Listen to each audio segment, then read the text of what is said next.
She walked into a room full of millionaires in a worn coat and cracked shoes, carrying nothing but an old phone and 31 years of patience. They looked at her the way powerful people look at someone they've already decided doesn't matter, with that particular smile that doesn't reach the eyes. The CEO leaned back in his chair, arms crossed, completely at ease, and told her to call whoever she wanted. It wouldn't change a thing. So she did. She made one call, said 3 words, and handed him the phone. What happened next silenced an entire boardroom and started unraveling an empire that had been built on a secret no one was supposed to find. Just before we get back to it, I'd love to know where you're watching from today, and if you're enjoying these stories, make sure you're subscribed. On the boardroom on the 42nd floor of Halston Tower was the kind of room that made men feel important just by sitting in it. Floor-to-ceiling glass on 2 walls gave a sweeping view of the city below, a city of traffic, noise, and ordinary people who would never set foot in a place like this. Up here, though, everything was quiet. The air smelled faintly of leather and expensive cologne. The table was long and dark and polished to a mirror shine, and the chairs around it were occupied by people who had built careers out of looking confident even when they weren't. Richard Halston sat at the head of the table. He was 53 years old, broad-shouldered, with silver at his temples that he had let grow in deliberately because it made him look distinguished rather than old. His suit was charcoal gray and cut precisely to his frame. But he had the easy, unhurried posture of a man who had never once doubted that a room belonged to him the moment he walked into it. And this room, in this building, with his name on the outside of it, well, there was no doubt at all. Around him sat 11 other people. 6 were his own executives, the heads of legal, acquisitions, finance, development, communications, and a senior VP whose job title had changed 3 times in the last 2 years, but whose purpose remained the same, to agree with Richard and make it sound thoughtful. The other 5 were from outside, representatives of Meridian Capital, the investment group whose partnership Richard needed to close the Grayfield land acquisition. The deal had been months in the making, hundreds of thousands of dollars in legal work, environmental assessments, surveying, title research, so the paperwork sat in neat folders in front of each person at the table. We are, as of this morning, 48 hours from the cleanest land deal this city has seen in a decade, Richard was saying, his voice smooth and unhurried. He had a way of speaking that sounded casual while also sounding final, like whatever he said was simply the way things were going to be. 1,200 acres, rezoned, clean title, ready to break ground by spring. The man from Meridian Capital, a thin, careful man named Preston who wore glasses he was always adjusting, nodded slowly. Our board is comfortable with the numbers. We'll need one last look at the environmental sign-off before we put pen to paper. You'll have it before lunch, Richard said. That was when the door opened. It wasn't a dramatic entrance. There was no raised voice, no scene. One of the building's security staff, a young man named Kevin, who had been working the front desk for 3 months and had never once seen the 42nd floor, stepped just barely into the room and caught the eye of Richard's assistant, a sharp woman named Patricia, who was seated near the door with a tablet in her lap. Patricia rose quietly and stepped out into the hall. Through the glass panel beside the door, a few of the executives could see them talking in low voices. Patricia's expression shifted, not alarmed exactly, but something close to uncertain. She came back in and bent to Richard's ear. "There's a situation at the front desk," she said quietly. "A woman walked in off the street. She's asking for you by name. Security tried to redirect her. She won't go. She says it's about the Grayfield property." Richard's expression didn't change. He leaned back slightly. "What kind of woman?" Patricia paused. Just a half second. "Elderly, she doesn't appear to be affiliated with anyone. She came in alone." Preston from Meridian raised an eyebrow. "Everything all right?" Richard's mouth curved into something that wasn't quite a smile, but was close enough. He had a decision to make, and it took him about 4 seconds to make it. Not because he was thinking it through carefully, but because something in him found the whole situation mildly entertaining. A distraction, a small, strange story he'd be able to tell at dinner. "Bring her up," he said. Patricia blinked. "Sir?" "Bring her up. Whatever this is. Let's get it over with quickly." He looked around the table and spread his hands in a gesture that invited everyone to share his amusement. "It's probably nothing. Might as well see what the commotion is about." There were a few quiet smiles around the table. Preston adjusted his glasses and glanced at his own assistant, who gave a small, puzzled shrug. They waited. Richard poured himself a glass of water. Conversation resumed in the easy, low-key way it does when people are filling time. Talk of parking downtown, a comment about the weather, someone mentioning a restaurant that had just opened.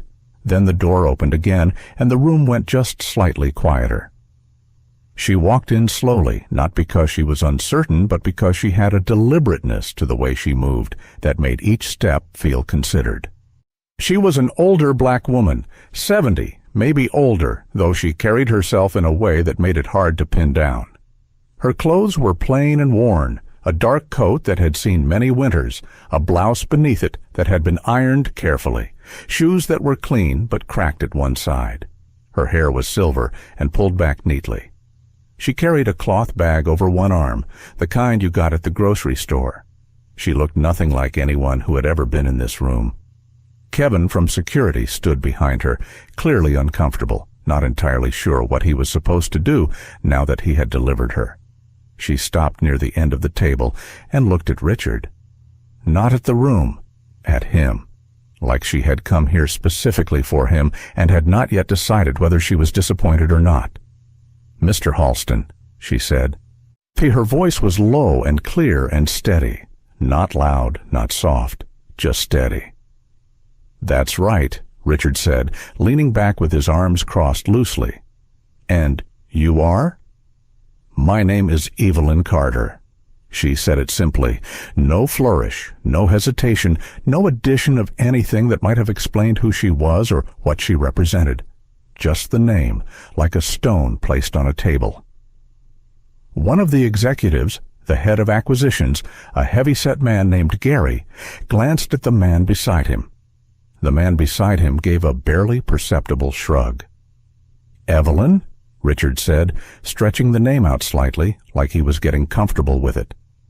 "What can I do for you this morning?" "You can stop the acquisition," she said. There it was. The room absorbed it for a beat. Then Gary let out a soft sound through his nose. Not quite a laugh, but the beginning of one. Someone else shifted in their seat. Preston from Meridian looked at his folder. Richard tilted his head. "Is that right?" "The Grayfield land," Evelyn said. "The 1,200 acres you're planning to sign for, you cannot proceed." "And why's that?" Richard asked.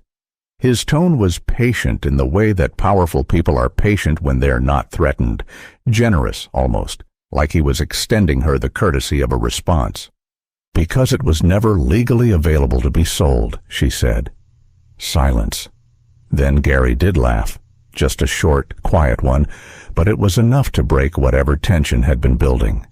One of the Meridian representatives smiled carefully at his water glass.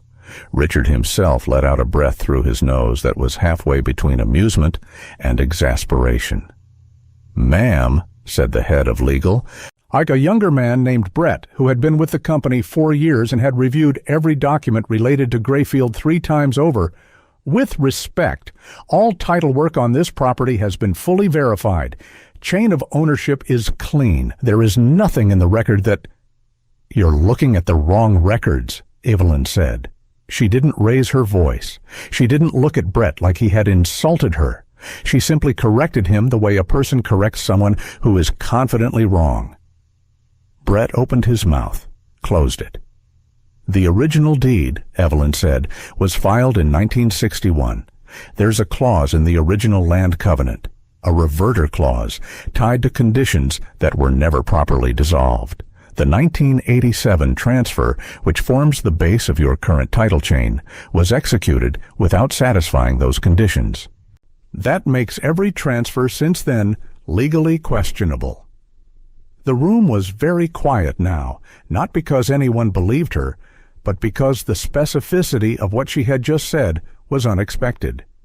Richard was watching her with something new in his expression, not concern, not quite, but a heightened attention. He leaned forward slowly, elbows on the table. "Where are you getting this?" he asked. "From the records," she said. "Our team has been through those records," Brett said. "Extensively." "Then they weren't thorough enough," she said. That landed wrong. Brett's jaw tightened. Gary crossed his arms. Richard let a slow smile spread across his face, and it was the kind of smile that felt like a door closing. "I'll tell you what, Evelyn," he said, and his voice had taken on that particular tone. The one that was still polite, but had a blade in it, the one he used when he wanted someone to understand that the conversation was over while still appearing reasonable. "You clearly feel strongly about this, and I respect that. But we have a room full of lawyers, a team of researchers, and years of due diligence behind this deal. If there were something in those records, we would have found it." He spread his hands. "Call whoever you want," he said. "It won't change a thing." Someone at the table laughed. Not loudly. It was the polite, controlled kind of laughter that boardrooms produce, the kind that wasn't cruel so much as entirely dismissive. A sound that said, "We are not taking this seriously, and we are comfortable telling you so." Evelyn stood still. She didn't flinch. She didn't flush with embarrassment or start explaining herself more urgently or do any of the things that people do when they feel the ground shifting beneath them. She just stood, quiet and straight, and let the laughter settle. Then she reached into the cloth bag on her arm. She pulled out a phone. It was old, not ancient, but clearly a few generations behind whatever everyone else in the room was carrying. A plain black rectangle with a worn case. She held it in both hands, steadily, and looked down at the screen. She scrolled for a moment, found what she was looking for, and pressed call. The phone rang, and something happened in the room then, something that would have been hard to describe afterward because it wasn't a dramatic event. The laughter had faded. People had gone back to their water glasses and their folders. Richard was half-turned in his chair, already beginning to signal to Patricia that it was time to wrap this up. But at the far end of the table, in the corner seat closest to the window, an older man, mid-70s, white-haired, with the careful stillness of someone who had learned long ago to take up as little space as possible, went very slightly still. His name was Mr. Wallace. He had been brought in as a senior consultant on this deal, a man with 40 years of property law behind him, and he had said very little during the meeting. He was not the kind of man who needed to say much. But now his eyes were on Evelyn Carter, and there was something in them, not recognition, not yet, but the early flicker of it, like a word on the tip of the tongue that wouldn't quite come. He stared at her. She was not looking at him. She was looking at the phone in her hands, listening to it ring. And something about the name she had given, Carter, something about the way she was standing. He couldn't place it, not yet. The phone rang twice. The room, which had just begun to loosen back into its usual rhythms. Gary murmuring something to the man beside him, Preston refilling his water glass, Richard's fingers tapping once against the armrest of his chair, held a half-breath without meaning to. On the third ring, someone at the table made a quiet remark about the time. Someone else almost smiled at it. On the fourth ring, the call connected. Evelyn raised the phone to her ear. She didn't say hello. She said, "It's me." And that was all. Just 2 words. But something about the way she said them made the conversation in the room pause again. Not because of volume, but because of tone. The woman who had stood at the end of that table with the quiet dignity of someone who had weathered a great many rooms full of people who didn't want her there. That woman was still there. but her voice had changed by a shade, softer, not weakened, warmer. Like whoever was on the other end of that call was someone she did not need to perform anything for. She listened. Her posture didn't change, still upright, still composed, but something settled in her, a subtle shift, like a door that had been slightly ajar swinging all the way open and then holding. "They're about to sign it," she said quietly. A pause. Yes, that one. She listened again. Gary leaned toward the man beside him and said something behind his hand. The man almost laughed. Richard watched her with an expression that was still mostly amusement, but had a faint edge of something else beneath it. Not quite impatience and not quite curiosity, but something moving between the two. "This is a nice touch," Richard said, just loudly enough to be heard by the room without quite being directed at her. He was playing to the table, and the table appreciated it. Preston smiled carefully at his folder again. Brett had his pen out and was tapping it slowly against his palm. Evelyn didn't look at Richard. She was still listening. Then Richard leaned forward with his elbows on the table, and he raised his voice just enough to be heard by everyone, including her, and he said, "Who is it? The mayor? The president?" The laughter was fuller this time, more comfortable. The room had decided that this was theater. Mildly interesting theater, something to recount later, the strange morning the old woman wandered in off the street and made a phone call. And having decided that, they relaxed into it. Evelyn lowered the phone from her ear. She looked at it in her hands for one moment. Then she looked up, and her eyes found Richard, and she extended the phone toward him across the table. "Take it," she said. Richard glanced at the phone, then at her, then at the room, which was watching him with a kind of entertained expectancy. He smiled. He rose from his chair, not quickly, but with the unhurried ease of a man who was in on a joke, and walked to where she stood at the end of the table. He took the phone from her with one hand, picked the same way you'd take something from a child who had handed you a drawing they were proud of. He raised it to his ear. "Hello?" His tone was light, indulgent. This was still theater. And then the voice on the other end spoke. No one in the room could hear it. There was no speaker, no echo. Just the phone against Richard's ear and the voice coming through it. And whatever that voice said, it took only a few seconds. Maybe 8, maybe 10. The kind of exchange so brief that it shouldn't have meant anything. But it meant everything. The smile left Richard Halston's face. Not slowly, the way smiles fade when something becomes boring, but all at once, the way a light goes out. One moment it was there, the next it wasn't. His hand, which had been relaxed at his side, went to grip the back of the nearest chair, just lightly. Just for a moment, like he needed to locate something solid. His color changed. It was subtle, and most people at the table didn't catch it, because they weren't looking for it. They were waiting for the punchline. But Preston, who was a careful man and had built a career out of reading rooms, noticed. He noticed the way Richard's jaw adjusted, the way his chin dropped just slightly, like weight had been placed on his shoulders from above, the way his eyes stopped moving and focused on a point somewhere past the wall. The laughter at the table hadn't died yet. It was still trailing off from the last comment, but it thinned because the man at the center of it had gone somewhere else. Richard was still standing there, still holding the phone, but he was no longer in the room. He was somewhere in the sound of that voice. He said nothing. He'd not, "I see," or "yes," or "hold on." He simply stood and listened, and when the voice stopped, he lowered the phone without ending the call. He held it at his side. The room had gone quiet. Not the focused, attentive quiet of people listening. The held, confused quiet of people who didn't understand what they were watching.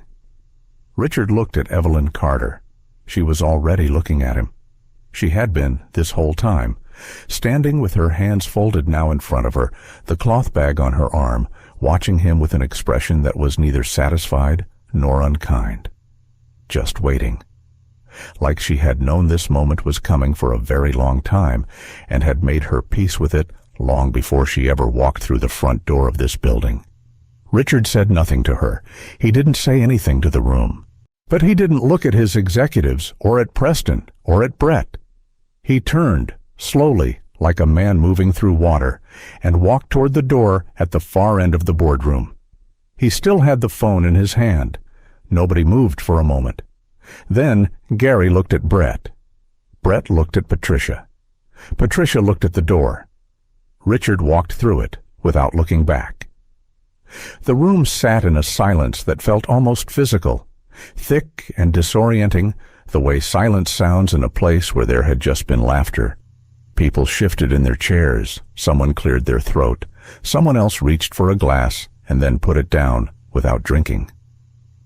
Preston adjusted his glasses.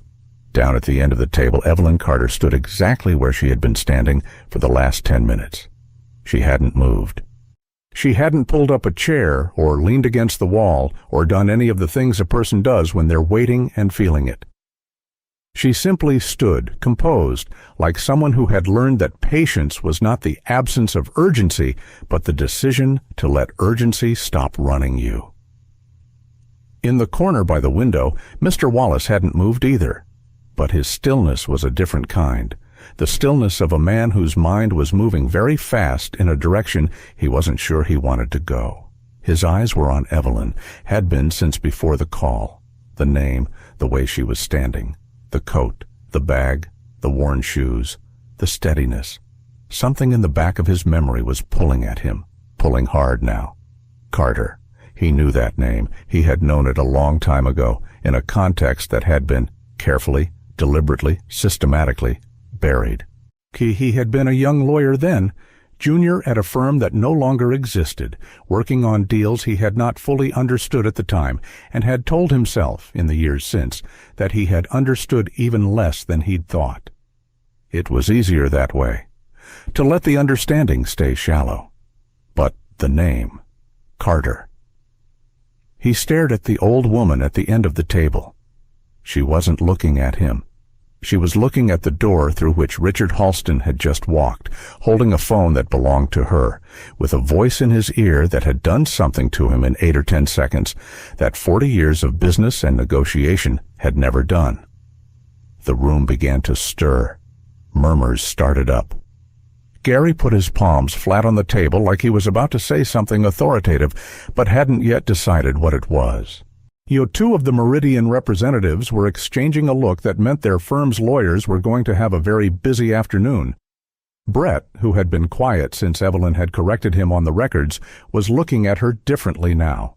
Not with respect, not yet, but with the careful, recalibrating look of someone who has been confident in their position and has just seen that confidence develop a crack. "All right," Gary said finally, filling the silence with his voice, the way people sometimes do, just to have something in their hands. "I'm sure Richard just stepped out to handle something. Let's give it a few minutes." Nobody responded to this. It wasn't the kind of thing that needed a response. It was just something to say. Evelyn turned her head slightly and looked at Mr. Wallace. He didn't look away fast enough. Their eyes met. For a second, just a second, something passed between them. Not words, not explanation, just recognition, moving in one direction, from her eyes to his, and the quiet, certain understanding on her part that he was almost there, almost to the place in his memory where it was going to become impossible to unsee. He looked down at the table. His hands, which had been resting flat in front of him, turned slightly so that his fingers curled inward, like he was trying to hold something or trying to keep something in. Evelyn looked away. Outside the glass walls of the boardroom, through the hallway with its framed architectural renderings and its soft corporate lighting, Richard Halston stood near the window at the end of the corridor. He was alone. His jacket was still perfectly pressed, his posture still broadly upright, but one hand was pressed flat against the glass of the window, and he was looking out at the city 42 floors below. He was still holding the phone. He said something. Quietly, too quietly to hear through the glass. His lips moved. Then he was listening again, and his head bowed just slightly, and his shoulders, which had held all morning the relaxed confidence of a man who had never once been surprised by a negotiation, curved inward just a fraction. Just enough to see. Inside the boardroom, Daniel Archer had not said a single word in the last 15 minutes. Daniel was 29 years old, a junior legal analyst who had been brought onto the Grayfield acquisition 6 weeks ago to assist with document review. He was good at his job, methodical, detail-oriented. You're the kind of person who read footnotes. But he was junior enough that no one in this room had looked at him directly since the meeting began. He was there to be useful and invisible, and he had been both, right up until Evelyn Carter had walked through the door. He had been watching her since she came in, watching the room's reaction to her, watching the shift in Richard's face when he held that phone to his ear. Now, while the room murmured and Gary made noises about waiting and Preston quietly texted someone beneath the table, Daniel had his tablet angled away from the others and his fingers moving carefully across the screen. He was pulling records. Not the standard title chain. He had read through those 3 times during his weeks on the acquisition. He was going further back. Older filings. To pre-digital records that had been scanned and archived in a county database that most people didn't know existed and fewer knew how to search. He typed, Grayfield parcel. He tried variations of the address. He tried the coordinates. He filtered by decade. Then he tried Carter and found something. He stared at the screen. His expression didn't change. Not visibly, not in a room where someone might notice, but his breathing changed slightly. His fingers went still. The document on the screen was old. The scan was imperfect, warped at the edges, slightly overexposed in the center, but the text was legible. A deed, a transfer, dated 1961, exactly as Evelyn had said, and the name at the top of it, the name in the line marked original owner of record, was Carter Holdings, Incorporated. He scrolled down, and his eyes moved across the lines of old legal language that had been written carefully and deliberately to say something that most people would only understand if they were reading it with the right question in mind. And there, buried in the 3rd page of a document that had been filed 63 years ago and apparently never opened again, was a clause. He read it twice. Then he read it a 3rd time. He set the tablet down, face up, on the table in front of him. The document still glowing on the screen. He looked up at Evelyn Carter, who was standing calmly at the end of the room. She was not looking at him. But something told him, some instinct sharpened by weeks of reading documents where the truth was always 3 pages deeper than where people stopped looking, that she already knew he had found it. And she had known he would. The boardroom had a particular kind of silence now, the kind that follows something no one can explain and no one wants to be the first to address. The laughter was long gone. In its place was the uncomfortable stillness of 11 people sitting around a table that had, in the span of 15 minutes, stopped feeling like a place where they were in control. Gary cleared his throat.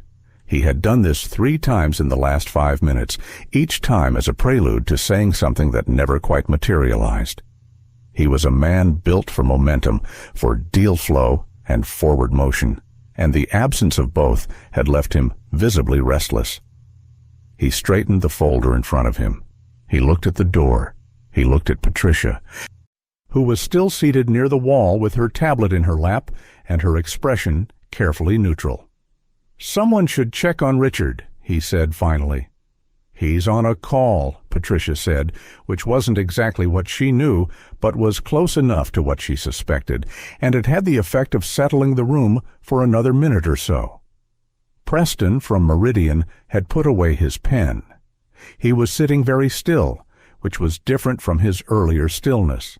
This one had a watchfulness to it, the posture of a man running calculations he hadn't expected to be running today.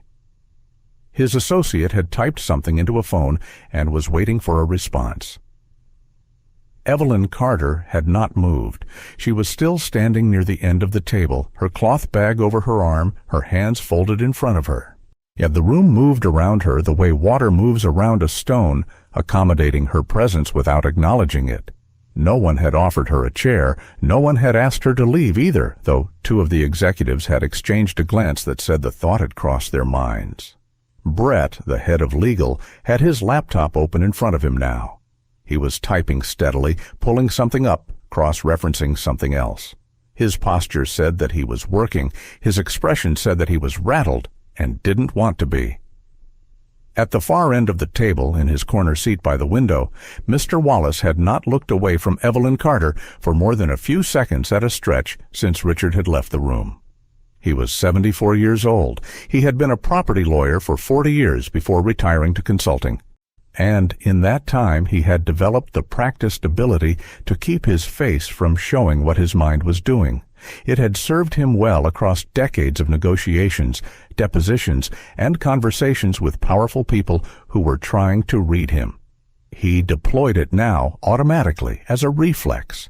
But underneath it, his mind was doing something it hadn't done in a very long time. It was going backward. The name Carter, the woman's age, the way she had cited the 1961 deed without notes, without a document in front of her, without hesitation, like she had recited it so many times in private that it had become something she carried the way other people carry a birth date or a childhood address. And the phrase she had used, reverter clause, the original land covenant. He hadn't heard those specific words applied to that specific piece of land in over 30 years. He pressed his fingertips together beneath the table, out of sight. 32 years ago, he had been a junior associate at a firm called Pierce & Holloway. He had been 29, Daniel Archer's age, he realized distantly, nearly to the year. And he had worked on a property transfer, a large one. 1,200 acres just outside the city, on the eastern side of the county line, in an area that was mostly farmland and river access, and hadn't yet become what it would eventually become. The transfer had been complicated. There had been a holding company on the original deed, a black-owned enterprise, substantial and growing, that had built its position in commercial real estate over the better part of 2 decades. And he had not been the lead on the deal. He had been junior. He had been asked to review a specific subset of documents, specifically those related to a clause in the original covenant, and to confirm that the clause had been properly discharged. He had confirmed it.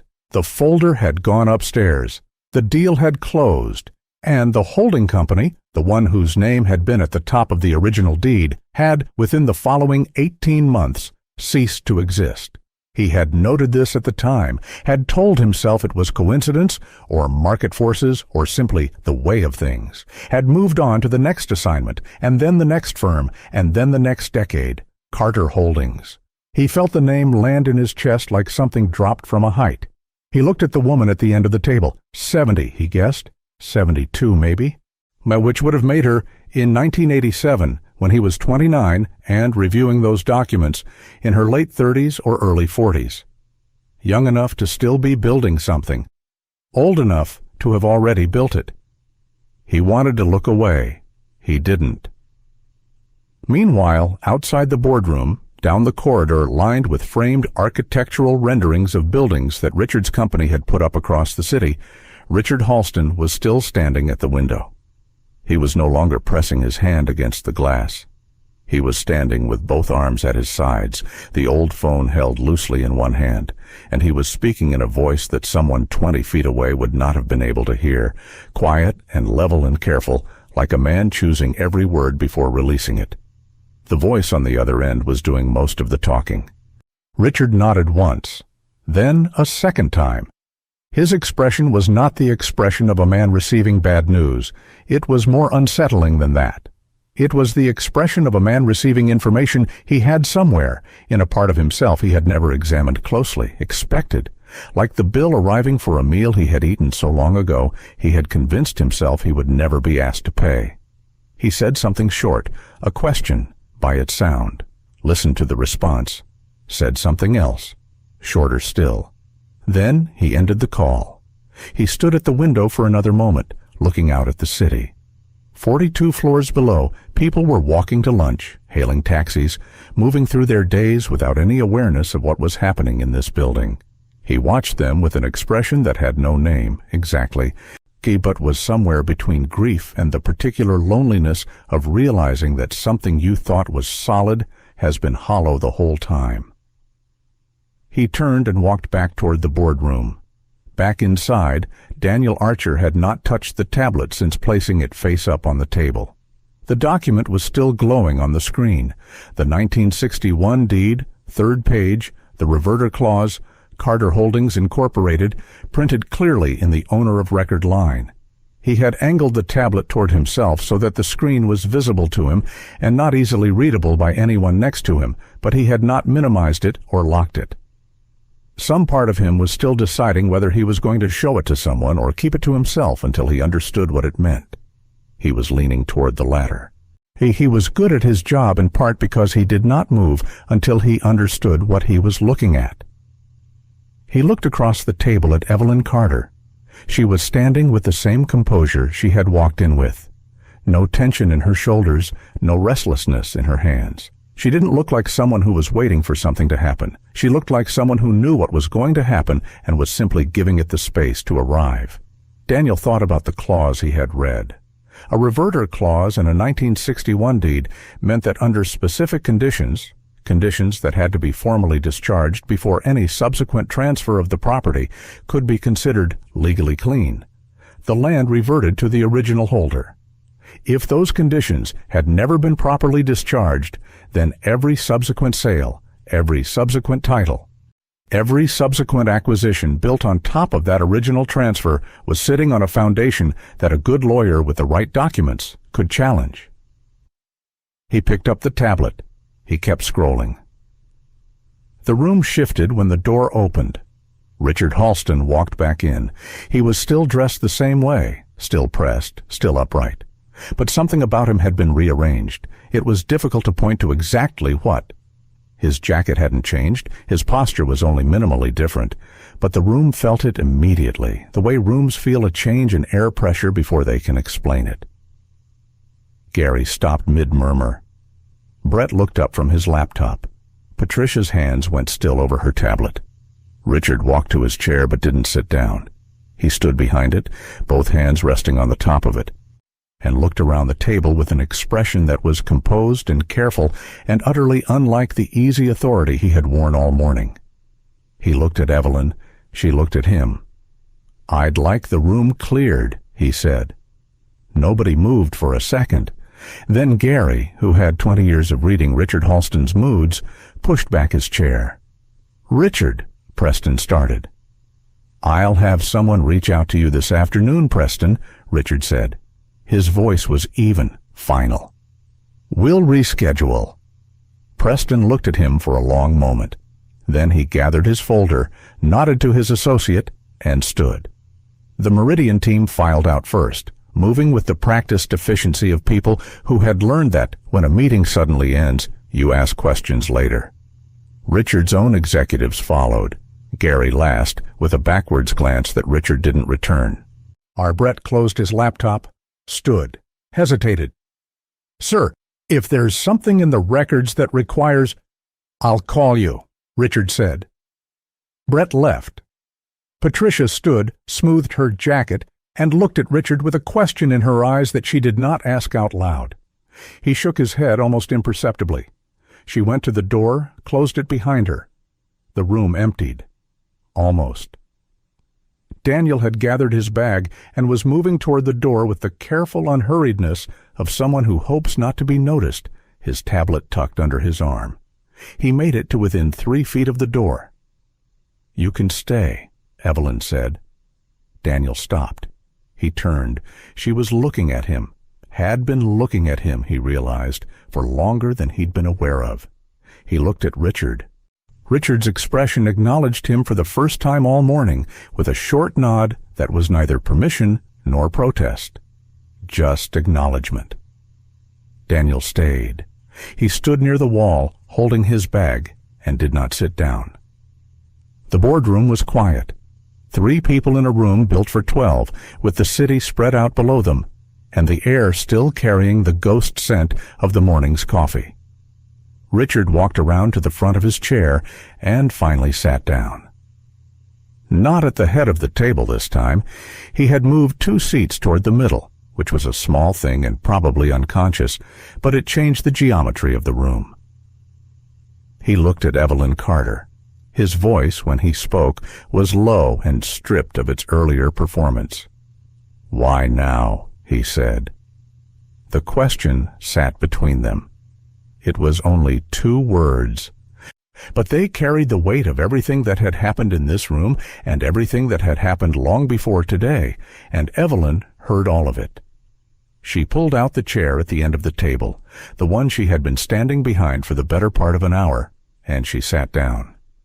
She set her cloth bag on the table in front of her and folded her hands over it and looked at Richard Halston with the unhurried steadiness of a woman who has rehearsed nothing because she has had decades to simply know what she wants to say. "Because this is the moment it could be heard," she said. "Not before." Richard absorbed this. He looked at his hands on the table, then back at her. "The Grayfield land," he said. It wasn't a question, more like a man saying aloud something he needed to hear in his own voice. "The Grayfield land," she confirmed. "You're saying we can't close the deal." "I'm saying the deal should never have been built," Evelyn said. "Not because of anything your company did specifically, but because the land was not clean when it came to you. It was not clean for the 30 years before it came to you. And the reason it was not clean goes back further than that." She reached into her cloth bag and drew out a manila folder. It was worn at the corners, the color of old paper, the kind of folder that has been opened and closed many times over many years. She placed it on the table, but did not open it. Not yet. "Carter Holdings was incorporated in 1958, she said. "My husband and I built it. We started with a single commercial property on the east side of the city, a warehouse we converted into leasable units. Within 5 years, we had 6 properties. Within 12 years, we had 41. By 1980, we had 93 properties across 3 counties, 214 employees, and assets valued at just under $40 million. She said these numbers without pride. Not without feeling. There was feeling in them, deeply embedded, like something that had been pressed into the grain of the words over many years, but without performance. She was not recounting an achievement. She was establishing a fact. "The Grayfield land was our anchor," she said. "We acquired it in 1961, 1,200 acres. We plan to develop it in phases, commercial first, then mixed use, then residential. It was a 20-year vision, the kind of thing you build when you believe you're going to be around long enough to see it finished." She opened the folder. Inside were documents, old ones, photocopied and carefully organized, some of them annotated in small, neat handwriting. She slid a page across the table toward Richard. He picked it up. It was a copy of a deed. The paper quality was obvious even in reproduction, thick, formal, institutional. The date at the top read April 14th, 1961. He read it. His expression was attentive and unreadable. "In 1983, Evelyn continued, we began receiving pressure. It started small, zoning challenges, permit delays, inspections that found violations that hadn't existed the inspection before. At first, we thought it was bureaucratic difficulty, the kind of friction that any large developer encounters when they start operating at a certain scale." She paused. "Then we started finding the other things." "What other things?" Richard asked. "Competing filings. Documents submitted to the county that we hadn't authorized, with signatures that resembled ours but weren't. Challenges to our corporate standing based on procedural claims that had no foundation. A legal campaign, coordinated, designed to look like ordinary regulatory friction, but functioning like a system." Daniel, at the wall, had stopped pretending to be neutral. He was listening with the focused, forward-leaning attention of someone hearing a pattern he had already begun to suspect. By 1987, Evelyn said, we had been fighting on 11 legal fronts simultaneously.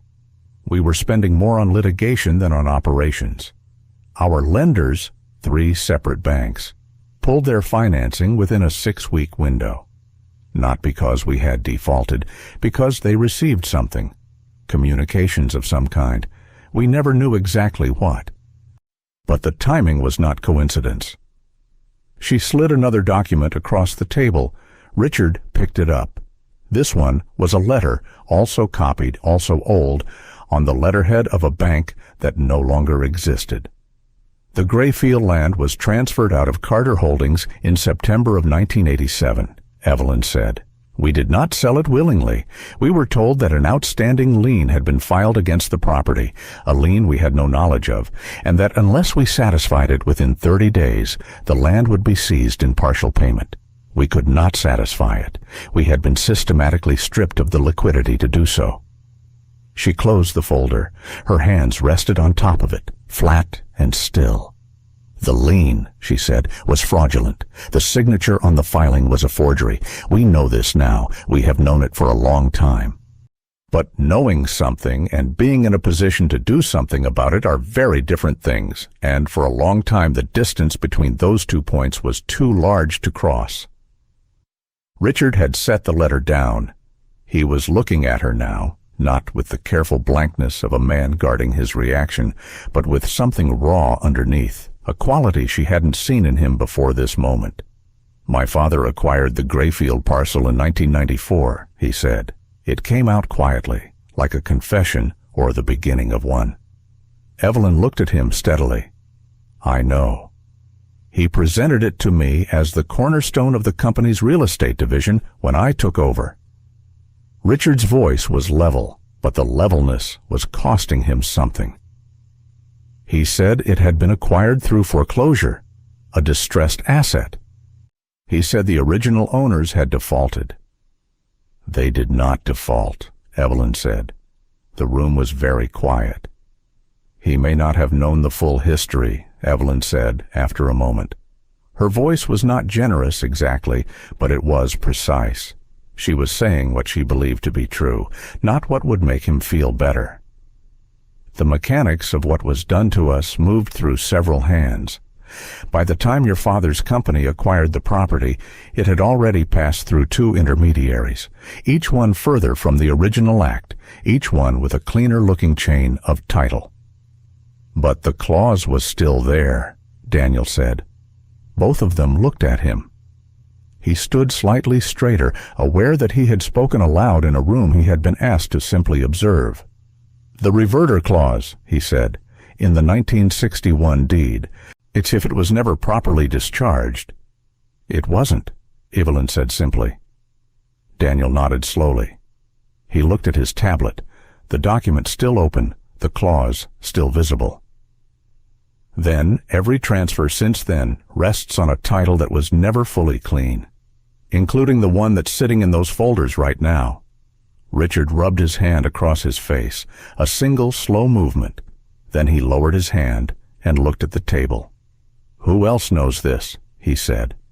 The right people, Evelyn said.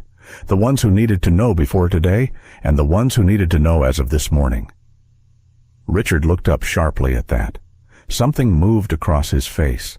Not quite alarm, not quite anger. The call. Yes. Who was on that phone, Evelyn? She looked at him for a moment, and then, for the first time since she had walked into this building, and something shifted almost imperceptibly in her expression. Not softness exactly, but something adjacent to it. The look of a woman who carries something enormous and has carried it for so long that even speaking about it requires a kind of internal bracing. The one person, she said quietly, that you cannot ignore anymore. Before Richard could respond, the door to the boardroom opened. Kevin from security, the young man who had escorted Evelyn up from the lobby nearly an hour ago, who had been standing at a desk 3 floors below, trying to make sense of a morning that had stopped making sense. stepped just inside the doorway with the expression of someone delivering news he did not understand. "Mr. Halston," he said, "I'm sorry to interrupt. There are people here, downstairs." He paused, visibly gathering himself. "Federal officials, sir. They're asking for you." The words landed in the room like a stone into still water, rings expanding outward. Richard sat very still for a moment. Then he stood. He straightened his jacket, a reflex, automatic, the gesture of a man who responds to threat by composing himself. He looked at Evelyn. She was already looking at him. Her expression held no triumph, no gloating satisfaction, no performance of any kind. Just the quiet, anchored certainty of a woman who had spent decades moving toward this moment, one careful step at a time, and had arrived exactly where she intended to. Daniel, at the wall, was looking between the two of them with the expression of a man who has just realized that what he thought was a footnote is actually the whole story. Richard moved toward the door. He stopped beside Kevin. Then he paused, and without turning all the way back, he spoke. "Don't go anywhere," he said. It wasn't clear exactly who he was addressing, both of them perhaps, or maybe just himself, a reminder spoken outward, a man anchoring himself to the present before the present changed entirely. He went out. Kevin followed, pulling the door shut behind him. The boardroom held its breath. Daniel looked at Evelyn. She was sitting with her hand still folded over the folder on the table, and she was looking at the door, and her expression in this moment, when no one powerful was watching her, when the room was just her and a young man at the wall who had thought to look deeper than the surface of the documents in front of him, was the expression of someone allowing themselves just briefly to feel the weight of what they had carried.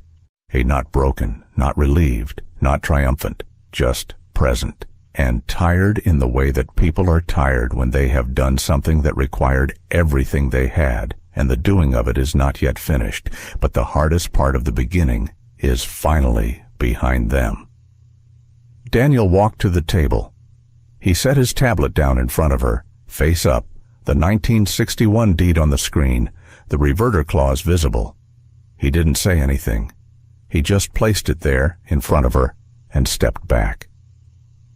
She looked at the screen.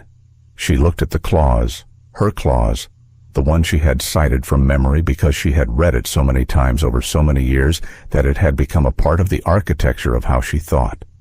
She looked at it on a screen, retrieved by a young man who had been given access to document systems that no one had thought to restrict because no one had expected anyone to go looking. She looked up at Daniel. "How long have you been doing this kind of work?" she asked. 6 years, he said. She nodded slowly. "Are you good at it?" "I find things," he said. She studied him for a moment, the same quality of attention she had given Richard, but warmer, recognizing something. "Yes," she said, "I imagine you do." Outside the boardroom, the sound of the elevator arriving on the 42nd floor was faint but audible, a soft mechanical exhalation. Then, voices in the corridor, low and measured and precise, with the particular cadence of people who had not come here to negotiate. The federal officials had arrived, and in the corner seat by the window, forgotten by the room and its larger drama, Mr. Wallace sat alone at the long, polished table with his hands folded and his eyes on the city below, and the name Carter Holdings pressed so firmly into the front of his memory, now that he could no longer pretend it wasn't there. He had been silent for a very long time, but silence, he understood now, in a way he should have understood 30 years ago, was its own kind of answer to a question that had never stopped being asked. They came in quietly. That was the first thing anyone noticed.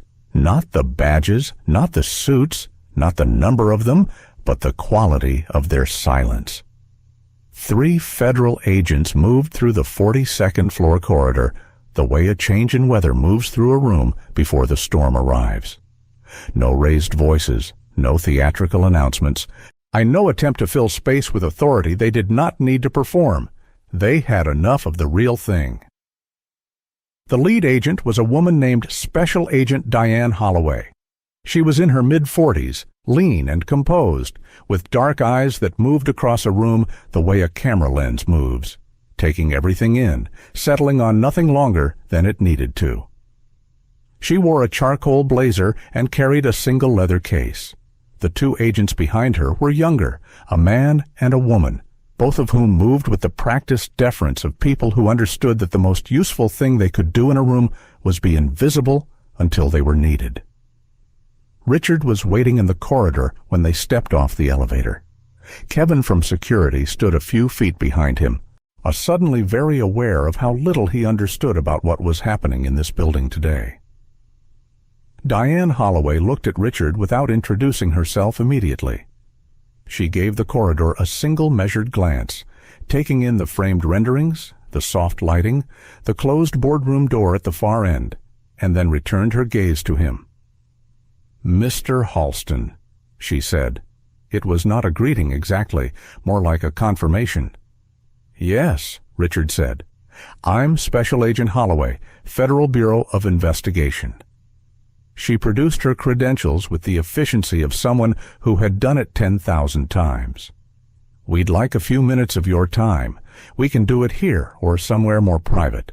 Your choice." "My conference room is occupied," Richard said, and then heard the strange truth of that sentence. "There's an office 2 doors down." "That works," Holloway said. They moved down the corridor. Kevin was dismissed with a look from one of the junior agents, not unkindly, just unmistakably. He went back to the elevator with the relieved posture of someone who has been told that what's happening is above his level and he can stop pretending otherwise. Inside the conference room, Richard sat across from Holloway while the 2 junior agents positioned themselves at angles that were clearly practiced, not blocking the door, not crowding the space, but present in a way that made the geometry of the room feel different than it had 5 minutes ago.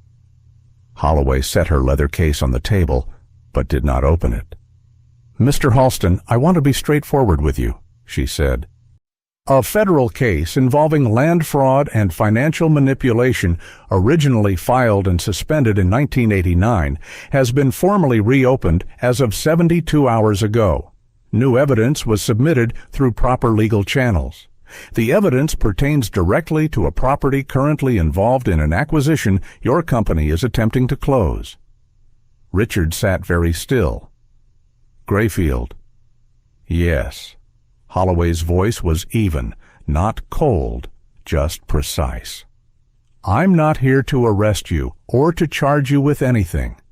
I am here because your company is in possession of a disputed asset, and because the closing of the transaction you have scheduled for today would create significant legal complications that would be difficult to unwind after the fact." "The acquisition won't close today," Richard said. Holloway looked at him. "You've made that decision already." "I made it about 45 minutes ago," he said. Something in her expression shifted, not dramatically, but enough. A very small recalibration. "I see." "The woman in the boardroom," Richard said. "Evelyn Carter, is she?" "Mrs. Carter has been cooperating with federal investigators for 14 months, Holloway said. "She is a cooperating witness. She is also the original legal claimant in the reopened case." 14 months. Richard absorbed this. He had thought the morning had begun with a disruption, a strange and unexpected intrusion into a deal he had spent months assembling. But the morning had been the last step in something that had been building carefully and methodically for over a year. He had been the last to know. "What happens now?" he said. "We'll need full access to your internal records related to the Grayfield property," Holloway said. "Title documents, acquisition files, any correspondence related to the original purchase. We'll also need to speak with members of your legal team." She paused. "We may also need to speak with some of your board." She said it without emphasis, but both of them understood the weight of it. Back in the boardroom, Daniel was still at the table with Evelyn when the muffled sounds of the corridor settled into a new, different kind of quiet, the quiet of a building that knows something has changed and is adjusting to it. Evelyn had not reopened her folder. She sat with her hand still resting on top of it, and she was looking at the window, at the city spread out below the glass, flat and gray and enormous. Daniel had sat down, finally, 2 chairs away from her. He had his tablet on the table in front of him, face down now. He was thinking about the reverter clause, about the signatures that hadn't matched, about the 1987 transfer and the lien and the 6-week window in which 3 separate banks had pulled their financing from Carter Holdings simultaneously. 6 weeks. Not one after the other in the ordinary way that financial decisions accumulate. 6 weeks, all 3, like something coordinated. He was very good at documents. He was very good at patterns. And the pattern he was seeing was the kind that made his chest feel tight in a way he didn't entirely understand, because it was one thing to know abstractly that systems could be weaponized against people, and another thing to sit 2 chairs away from a woman who had spent 35 years carrying the evidence of exactly how it had been done to her. "Can I ask you something?" he said. Evelyn looked at him. "The 14 months," he said, "before today. How did you know the timing was right, for the federal case to be reopened now, specifically?" She was quiet for a moment, not evasive, thinking. "Because the land was moving," she said finally. "It had sat dormant for a long time. When it went on the market again, when your company began the acquisition process, it created a legal moment, a window. Once a disputed asset changes hands, the complications multiply. But in the period between listing and closing, there's an opening." She looked at him steadily. "I had to be ready when the window came. And I had to make sure the right people were ready with me." "The federal case," Daniel said, "you assembled the evidence yourself." "Most of it," she said. "I had help near the end from people who knew how to navigate the legal process in ways I don't. But the foundation of it, the original documents, the forged signatures, the bank communications, the internal memos from the firm that handled the 1987 transfer, I found those myself, over time." "How much time?" She looked at the window again. "I started in 1991, she said, 4 years after we lost the land. I was 53 years old, and I had just finished settling the last of the debts from Carter Holdings' dissolution. Everything was gone, the properties, the employees, the accounts. My husband died the following year." A pause, just a small one. "I had time." Daniel said nothing. Sometimes nothing was the right response. "I went back to the beginning," she said, "to every document I could find. I requested records from the county, from the state archive, from federal repositories that most people don't know they have the right to petition. I was told no more times than I can remember. I was told the files didn't exist, that they'd been destroyed, that I didn't have standing. I kept going." She unfolded her hands and placed them flat on the table. "I am 71 years old. I have been working on this for 31 years, and I am sitting in this room today." She said it without drama. Just as a fact, the most straightforward description of a line drawn between 2 points across decades of patience and work and refusal to stop. Daniel looked at her hands on the table, and then he picked up his tablet, turned it over, and opened a new file. "I found the reverter clause this morning," he said. "I can find more. If you'll tell me where to look." Evelyn looked at him for a long moment. Her expression was the same careful steadiness it had been all morning, but something in it had changed very slightly, the way light changes in a room when a cloud passes from in front of the sun. Not dramatic, but present. "You'll want the 1986 county filings," she said, "specifically the lien registry for the Eastern District and the incorporation records for a company called Larimer Bridge Holdings. It only existed for 11 months between January and November of 1987. Daniel was already typing. In the corridor outside the conference room where Richard sat with the federal agents, The executives who had been dismissed from the boardroom an hour earlier were still on the floor, clustered near the elevator bank, speaking in low voices, checking phones with the anxious frequency of people waiting for information they know is going to arrive and don't know how bad it will be. Gary was leaning against the wall with his arms crossed, his mouth tight. He had been on the phone twice in the last 20 minutes, both times brief, both times leaving him looking slightly worse than before.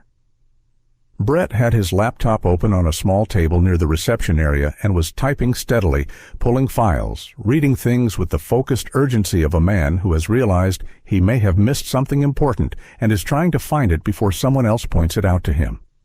Among them, one figure was separate. Mr. Wallace had not joined the cluster. He had left the boardroom when Richard cleared the room and had walked slowly to the far end of the corridor, where there was a small sitting area, 2 chairs and a low table, the kind of space that existed in corporate buildings for purposes no one could quite name. He sat in one of the chairs. He had been sitting there since. He was looking at nothing. Or rather, he was looking at something that wasn't in the corridor, something behind his own eyes, in the landscape of memory that the morning had excavated and that he could no longer choose not to see.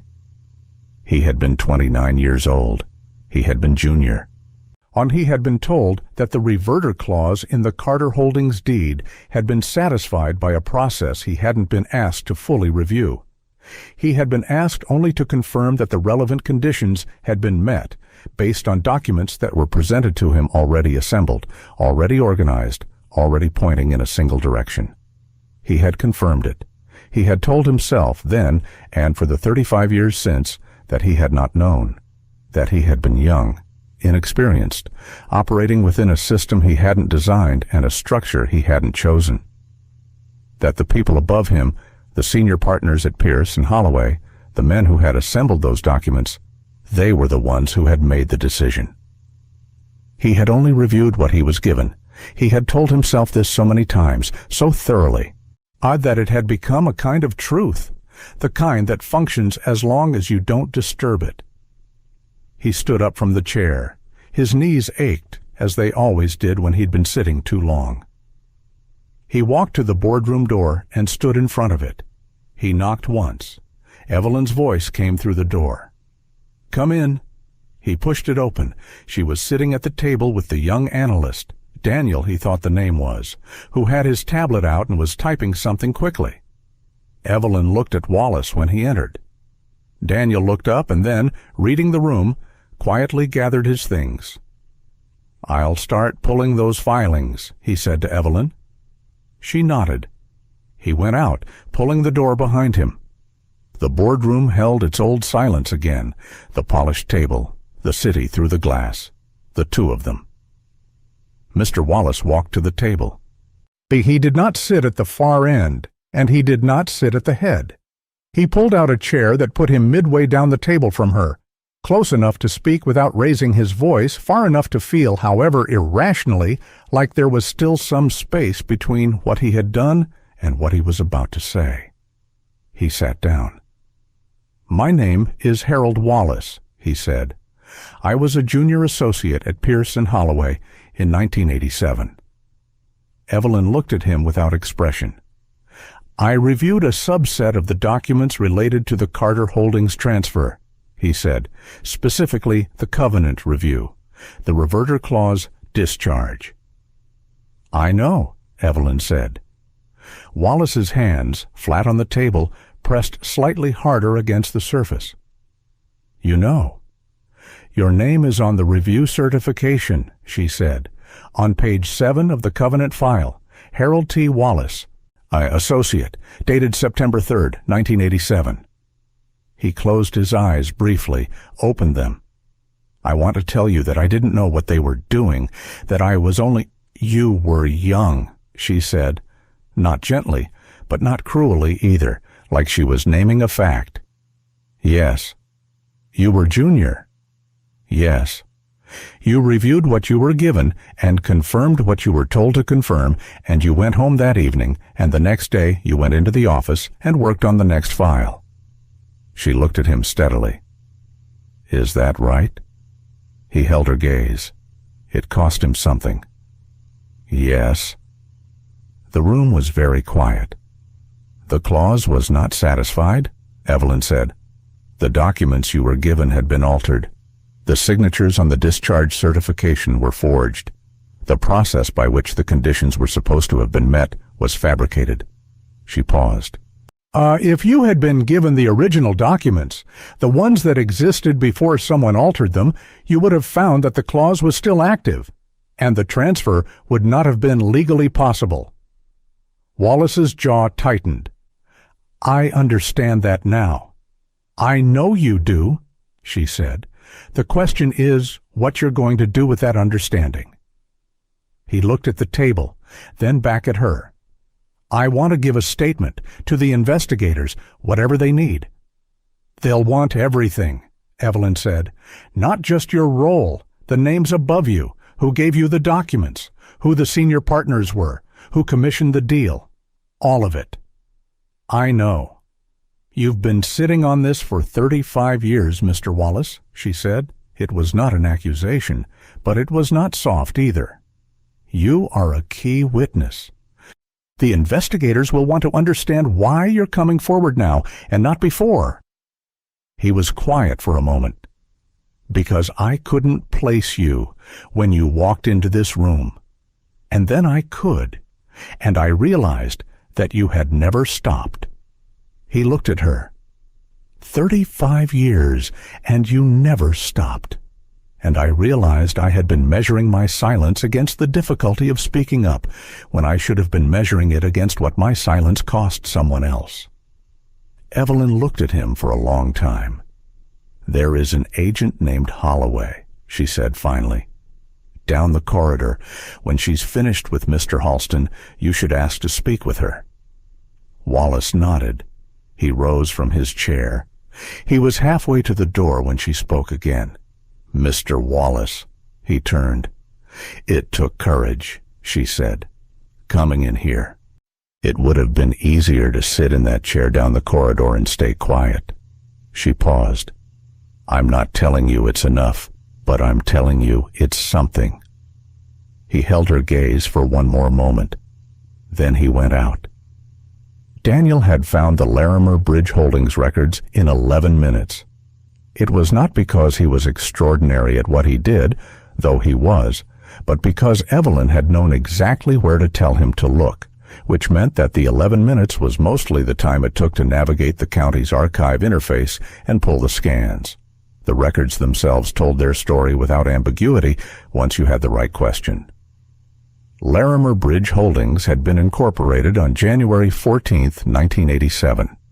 Its stated purpose was commercial property management. Its registered agent was a man named Philip Crane, who had also been a senior partner at Pierce & Holloway. The company had a single significant transaction on record, the acquisition of the forfeited lien on the Carter Holdings Grayfield parcel, which it had purchased from a third-party debt collector on February 3rd, 3 weeks after Larimer Bridge was incorporated. The lien itself had been filed in December of 1986, filed by a company called Eastmere Development, which, when Daniel pulled its registration, had been incorporated in November of 1986. 1 month before the lien was filed, Eastmere's registered agent, also Philip Crane. Daniel sat back in the small office he had borrowed, a spare room down the corridor from the boardroom, someone's unoccupied workspace, neat and anonymous. He looked at the screen. Then he opened a new search and typed the name Philip Crane alongside the names of the current board members of Halston Development Group. He found 2 connections immediately. The first was indirect, a shared investment vehicle, a real estate fund from the mid-90s, that listed Philip Crane as a founding partner alongside a man named Thomas Birch, who currently sat on Halston's board as an independent director. The second was less indirect. A man named Gerard Foss, currently serving as Halston's chief operating officer and a board member for 9 years, had been an associate at Pierce & Holloway in the late 80s. His start date at the firm was 1985. He had left in 1990. He had been there during the Carter Holdings transfer. Daniel stared at this for a moment. Then he stood up, took his tablet, and walked back toward the boardroom. He knocked, opened the door. Evelyn was still at the table, still with her folder, now with a legal pad in front of her on which she had written something in her small, neat hand. "Gerard Foss," Daniel said. She looked up, and something in her expression confirmed it. Not surprise, but the quiet acknowledgement of a fact that had been waiting to be named. "He was junior at Pierce & Holloway when the transfer was processed," she said. "Not as junior as Mr. Wallace. He was closer to the senior partners." "He's been on your board for 9 years," Daniel said to the room, to himself partially, thinking aloud. He came into Halston's structure through the merger with Coastal Ridge Properties in 2015. Which Coastal Ridge had acquired, Evelyn said. From a holding company that was a direct successor entity to Larimer Bridge. Daniel felt the shape of it lock into place. "He's been inside the company that owns the land," he said, "for 9 years, knowing." "Yes. Does Richard know?" "Not yet," Evelyn said, "but he will." 2 floors below, in a smaller conference room that the federal agents had commandeered with the polite efficiency that was their characteristic mode, Richard Halston was looking at a document he had never seen before. It was a copy of the Larimer Bridge Holdings Incorporation filing. Agent Holloway had placed it on the table in front of him 20 minutes into their conversation, and he had not looked away from it since. "I don't recognize this entity," he said. "We know," Holloway said. "Larimer Bridge was dissolved in 1991. By the time Coastal Ridge acquired its successor assets, the trail was cold enough that standard due diligence wouldn't have found it." "But someone knew," Richard said. He wasn't asking, he was thinking aloud, following the logic of it the way you follow a fault line in stone, tracing where the crack runs beneath the surface. "We believe so," Holloway said. "We're looking at several individuals currently or previously connected to your company who had prior knowledge of the original transaction." Richard looked up from the document. "Who?" Holloway paused, a measured, deliberate pause. "Mr. Halston, I want to be careful here about what I share before we've had the opportunity to—" "Gerard Foss," Richard said. Holloway's expression held. "What makes you say that?" "Because Gerard came in through the Coastal Ridge merger," Richard said. "And he was the one who pushed hardest for the Grayfield development to move forward this year. He said the timing was ideal. He said the market conditions were perfect." He set the document down. "He wanted this deal closed." "Why would that matter?" Holloway asked, and by the way she asked it, carefully, like someone holding a door open, Richard understood that she already knew and was seeing whether he would arrive at it himself. He thought for a moment. "If the acquisition closed," he said slowly, "and the property changed hands again, through a legitimate, well-documented transaction with full board approval, publicly announced, it would have created another layer between the land's current state and its original history. The chain of title would have been extended. I'd made harder to challenge." "That's our assessment as well," Holloway said. The room was quiet for a moment. "He was going to use my company," Richard said, "my deal, to bury it further." "We believe that was the intent, yes." Richard sat very still.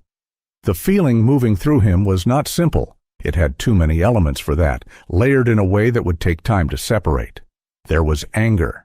There was the particular, sickening quality of betrayal, not from an enemy, but from someone he had trusted, sat across from in meetings for 9 years, made decisions with. There was the larger, older guilt that Evelyn had placed in him upstairs, the weight of an empire built on a foundation he hadn't chosen and hadn't examined, all of it at once. "I want to cooperate fully," he said, "whatever you need, documents, testimony. See access to our systems, all of it." "We'd like to begin with your board records," Holloway said, "and we'll need to speak with Mr. Foss." "He's in the building," Richard said. He reached for his phone. "I'll have him brought up." Upstairs, Daniel was sitting across from Evelyn Carter with his tablet and her legal pad between them, and they were building a timeline. Not for themselves. Evelyn had the timeline in her head as completely as she had the reverter clause. They were building it for the investigators, organizing it in the sequence that would be most useful for legal purposes. Chronological, sourced, each claim tied to a document that existed and could be retrieved. Daniel had been in this kind of work for 6 years, and he had never built a timeline like this one. Not because it was more complex than others he'd handled, though it was, but because of the woman sitting across from him. Every time he named a date or a document, she confirmed it or corrected it from memory. Every connection he found in the archive, she had already found independently through her own 31 years of careful, painstaking research. She had built this case with her own hands, in her own time, largely alone. "The 1986 memo," she said, sliding a photocopied page from her folder across the table. This was from a senior partner at Pierce & Holloway to Philip Crane. It was misfiled in the county's commercial records archive. Probably by accident, probably in 1991 when Larimer Bridge was being dissolved. I found it in 2009. Daniel picked it up. It was a short memo, half a page. The language was oblique, careful, the kind of language that powerful people use when they want to convey something without technically saying it. But what it conveyed, once you understood the context, was clear enough. A request to ensure that the Carter Holdings transfer proceed on the established timeline regardless of any outstanding covenant issues. "This is the smoking gun," Daniel said. He didn't say it dramatically. He said it the way you name something when you've been looking for it and now it's in front of you. "One of them," Evelyn said. "There are others." She reached into her folder and produced 3 more pages, each one another piece, a bank communication, a handwritten note, a signed authorization that bore the name of a man who had, by 1991, become a federal judge and died in 2003. Daniel looked at the documents.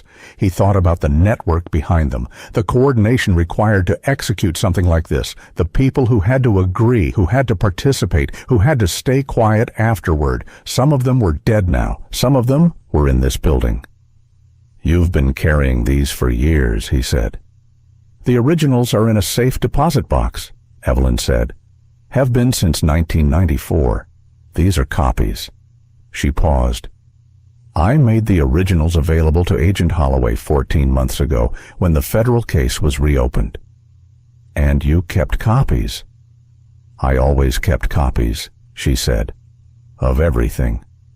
He looked at her. "You planned for the possibility that even the federal case might not be enough." "I planned for every possibility," she said simply. "When you spend 30 years building something, you don't leave contingencies unaddressed." Daniel nodded slowly.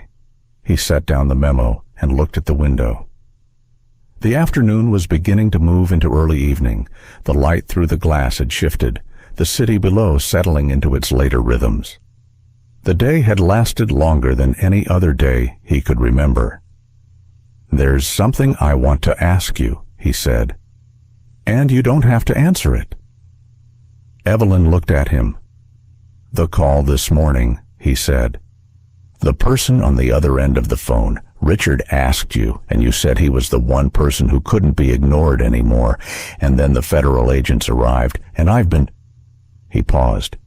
"I've been trying to understand how the case got reopened.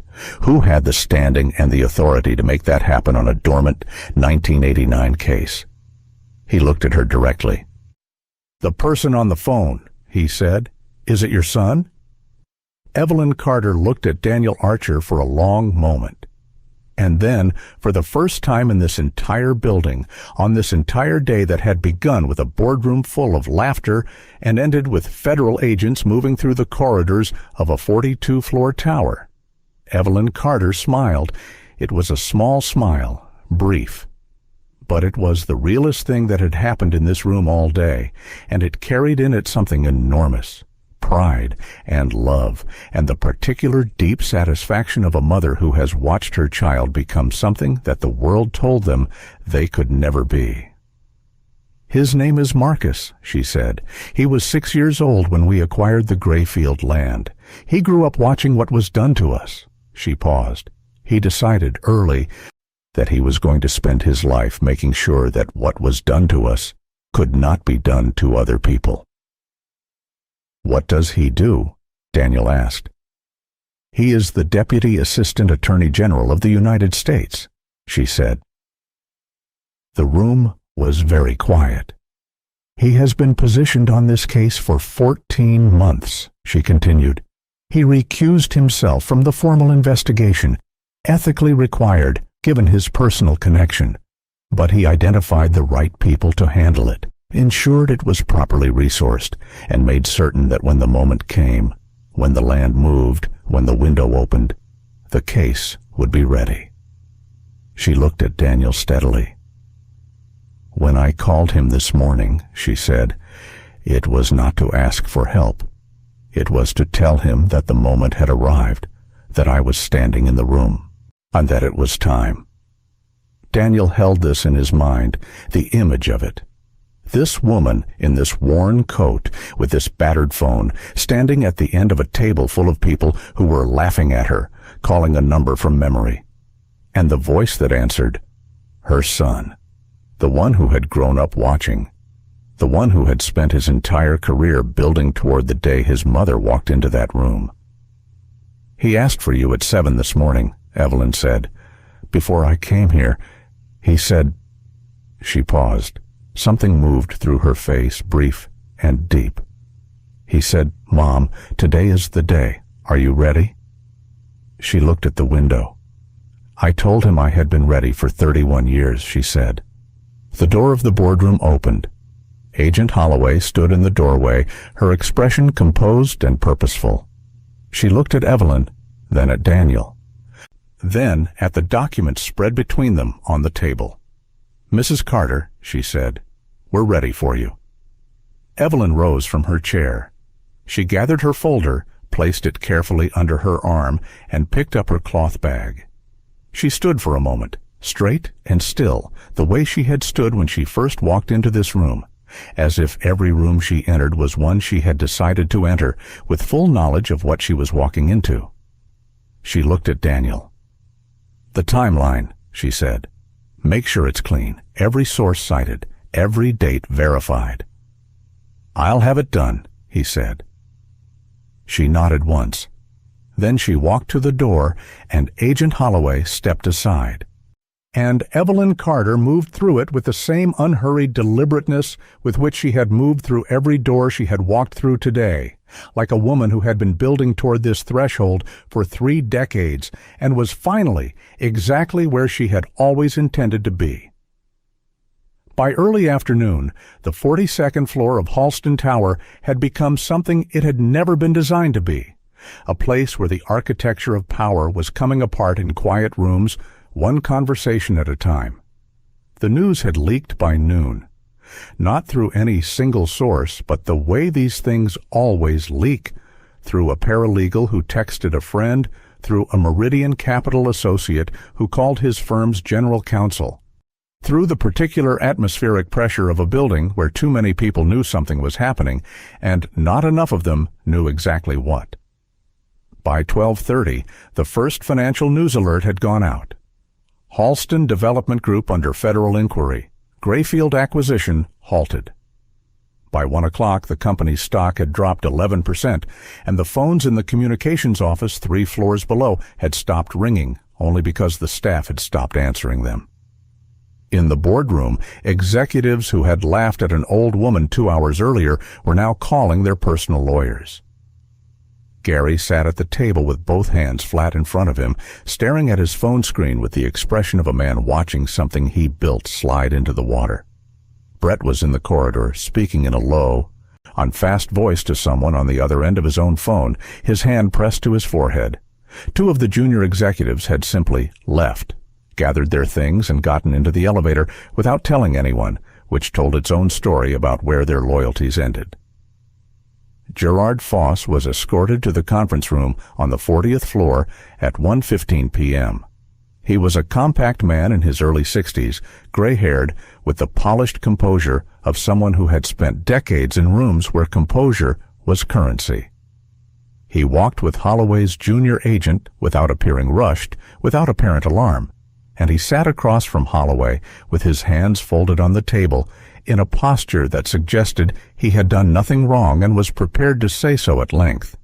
He lasted 22 minutes.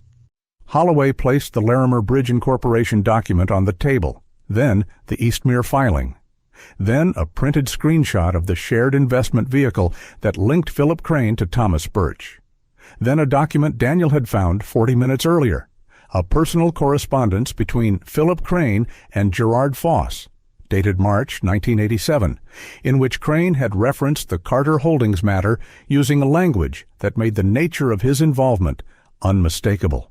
Daniel had found it in an archive of Pierce and Holloway's dissolved firm records digitized by the State Bar Association in 2019.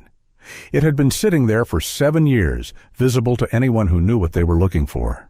At the sight of that last document, the composure left Gerard Foss's face the way water leaves a cracked glass. Not all at once, but steadily. And then, all at once. He asked for his lawyer. Holloway nodded and slid a phone across the table. Richard Halston was in his office when Marcus Carter walked off the elevator. He didn't know who Marcus was, not by sight. What he saw, when he looked up through the glass wall of his office, was a man in his mid-40s, tall and broad-shouldered, moving through the corridor with the particular ease of someone who understood exactly what kind of room he was walking into and had no uncertainty about his right to be in it. He wore a charcoal suit and carried nothing in his hands. 2 people from his team followed at a measured distance behind him. Patricia was out of her chair before he reached the office door. "Sir, I'll need to ask who—" "My name is Marcus Carter," he said. His voice was calm and deep and unhurried. "I'm here to see Mrs. Evelyn Carter. I believe she's with your federal investigators." Patricia looked at him. Then she looked past him, at the 2 people behind him, at the credentials one of them had already produced and was holding at a professionally unobtrusive angle. "One moment," she said, and reached for her phone. Richard had come to his office door. He and Marcus Carter looked at each other across the corridor. Neither of them spoke for a moment. Richard was looking at a man who was the age Marcus would have been if he had grown up in a thriving company, with a father who was still alive, with a name that hadn't been systematically erased from the public record. Marcus was looking at a man who had run a company built on a foundation he hadn't known was stolen, and who, to his partial credit, he had stopped the bleeding the moment someone showed him where the wound was. "Mr. Carter," Richard said. "Mr. Halston," Marcus said. The words were simple. Everything beneath them was not. "She's 2 doors down," Richard said. "I'll take you." The moment Marcus walked into the room where Evelyn sat with Agent Holloway was not dramatic in the way that climaxes in stories are supposed to be dramatic. There was no music, no speech, no moment staged for an audience. He walked in. She looked up, and something passed between them that had no name in the language of business or law or justice. Something that belonged only to the 2 of them, to the specific history of a woman who had rebuilt her purpose from the rubble of everything that was taken from her, and the son who had grown up watching her do it and had decided, somewhere in his childhood, that he would spend his life building toward the day she didn't have to carry it alone anymore. He crossed the room and put his arms around her. She held on to him for a moment, just a moment, with her eyes closed. Then she straightened. Her hand smoothed the front of her coat. She was Evelyn Carter again, in full, and the room adjusted itself around her accordingly. "You're late," she said. He smiled. "Traffic." Holloway, who had stepped back to give them the space, caught the eye of her junior agent, and they both looked elsewhere for a polite moment. Marcus turned to Holloway and extended his hand. "I want to be clear that I have no formal role in this investigation," he said. "I recused from all direct involvement 14 months ago. I'm here as her son." "Understood," Holloway said. "And on the record." "On the record?" he confirmed. He pulled a chair and sat beside his mother. And for the rest of that afternoon, as the investigation moved through its careful, procedural rhythms, as Gerard Foss's lawyer arrived and the interview resumed, as Wallace gave his full statement in a room down the hall, as Daniel delivered his completed timeline document to Holloway's team and was told, quietly, that his cooperation had been noted, Marcus Carter sat next to Evelyn and did not leave her side. Richard found Evelyn alone for 5 minutes near the end of the afternoon, in the corridor outside the room where Holloway's team was processing documents. She was standing near the window, the same window Richard had stood at hours earlier, pressing his hand against the glass, looking down at a city that had looked different then. Now he stopped a few feet from her. She turned to look at him. He had aged in some irreducible way since the morning. Not in his appearance. The suit was still pressed, the posture still upright. But in his face, something had been removed from it. The easy authority, the smooth certainty. What was underneath was more complicated and considerably more human. "Why didn't you come sooner?" he said. He had been sitting with this question all day. If you had the evidence, if the case was building, why wait until today, until this deal, until— "Because you wouldn't have listened," Evelyn said, "not before today." He considered this. He wanted to argue with it. He found he couldn't. "You needed to be in the position of losing something," she said. It wasn't unkind. It was simply accurate. "Oh, people who have never lost anything significant don't understand what it means when something is taken. Today, you understood." He was quiet for a moment. "I'm going to be removed from the company." "I know." "The board will vote by the end of the week. Even if the criminal inquiry doesn't extend to me personally, and my lawyers believe it won't, given the circumstances, the association is too much. Shareholders, partners." He paused. "It's done." Evelyn said nothing. "I want to say something to you," Richard said. He straightened slightly, like a man gathering himself for something difficult. Not as a statement for the investigators, not as legal positioning, just directly. She waited. "I am not responsible for what was done to you in 1987, he said, "but I benefited from it. Every year I ran this company, every deal I closed, every award I accepted for building something, it was built on what was taken from you. I didn't know that, but I know it now, and I'm sorry." He said it plainly. No performance in it, no strategy. Just a man standing in a corridor saying the truest thing he had said all day. Evelyn looked at him for a long time. "That's a start," she said. "Not forgiveness, not absolution, but acknowledgement that something real had been offered and she had seen it. That the distance between where he had stood this morning and where he was standing now was not nothing, even if it was not yet enough." She turned back to the window. He stood there a moment longer. Then he walked back down the corridor, and the afternoon closed around him, and that was the last conversation they had in that building. 7 months later, the courtroom was full. And not loudly full, not the kind of crowd that comes to watch something explosive. The kind that comes because something true is about to be said in a place where truth is supposed to matter, and people want to be present for that. Journalists in the gallery, lawyers at every table.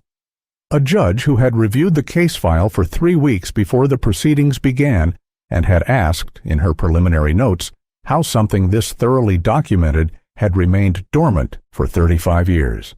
The answer to that question was part of what the proceedings established.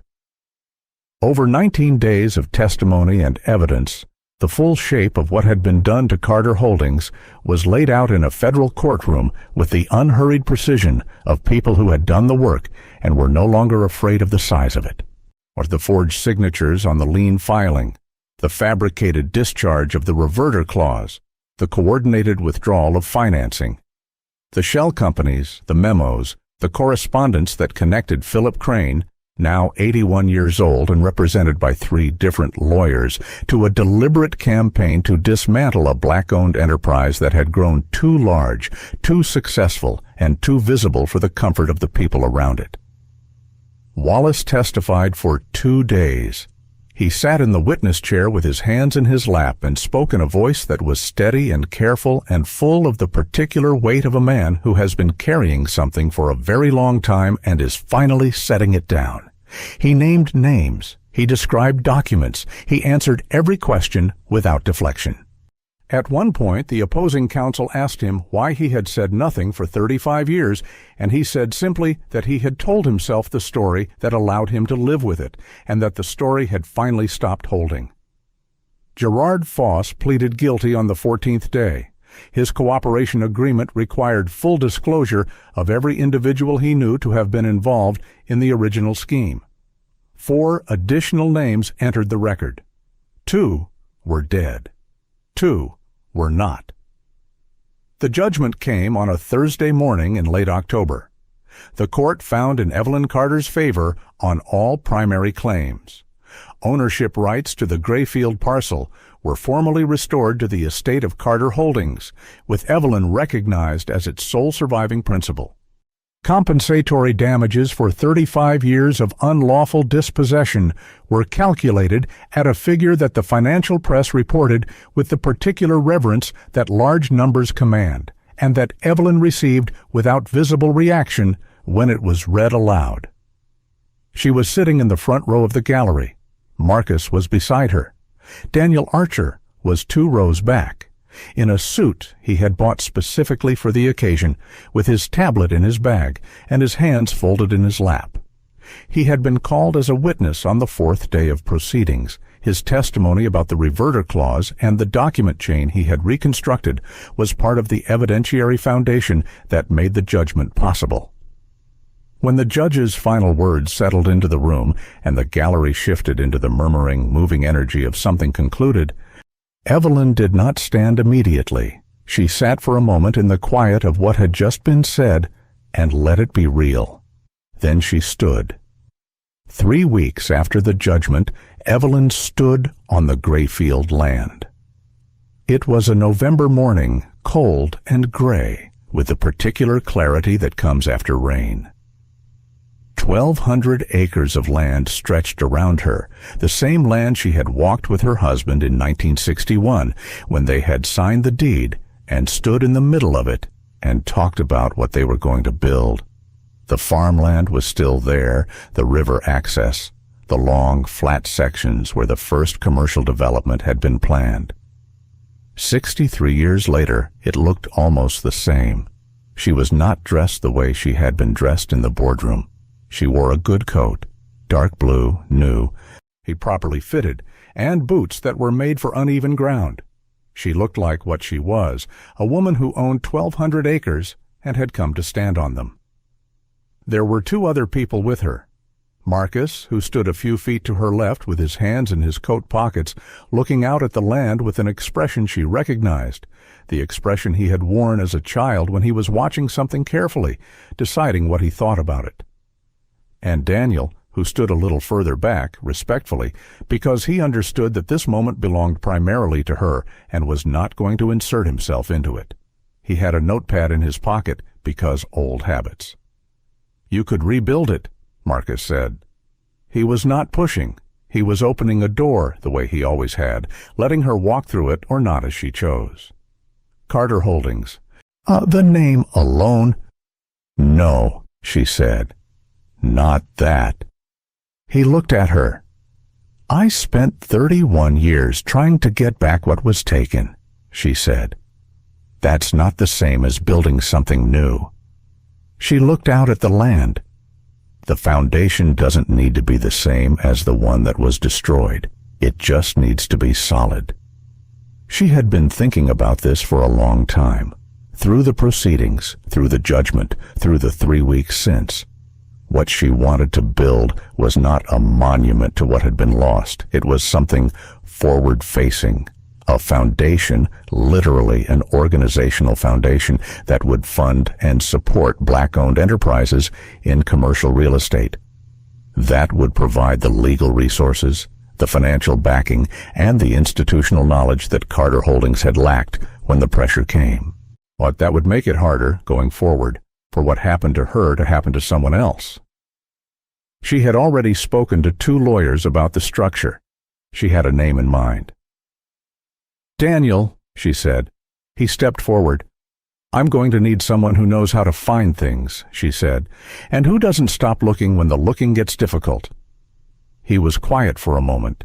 Then, "I'm not sure I'm the right person to—" "I'm not asking if you think you're the right person," she said. "I'm telling you that I do." He looked at her, at the land, at Marcus, who gave him the slight, calm nod of a man who has learned that when his mother makes a decision, the sensible response is to find a way to be useful. "All right," Daniel said. She turned back to the land.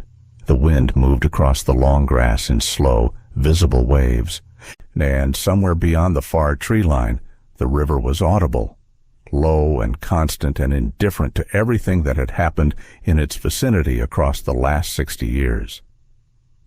She stood on the land that had been taken from her and returned to her, and that she was now going to use for something neither she nor her husband had imagined when they first signed their names to a deed in 1961. She stood on it and breathed the cold morning air, and felt, for the first time in longer than she could precisely measure, the uncomplicated solidity of ground beneath her feet. She thought about the boardroom, the laughter, the way Richard Halston had leaned back in his chair and spread his hands and said it with such complete confidence, "Call whoever you want, it won't change a thing." She thought about the phone in her hands, the number she had dialed from memory, the voice that had answered. Mom. Today is the day. She closed her eyes for a moment. When she opened them, the land was still there, still hers, and what she was going to do with it was still ahead of her, waiting to be built. "They laughed when I made the call," she said quietly. The wind moved through the grass. They stopped laughing when someone finally answered. "If everything you built was standing on something stolen, would you want to know? If this story moved you, hit like and subscribe. We tell the stories they tried to bury.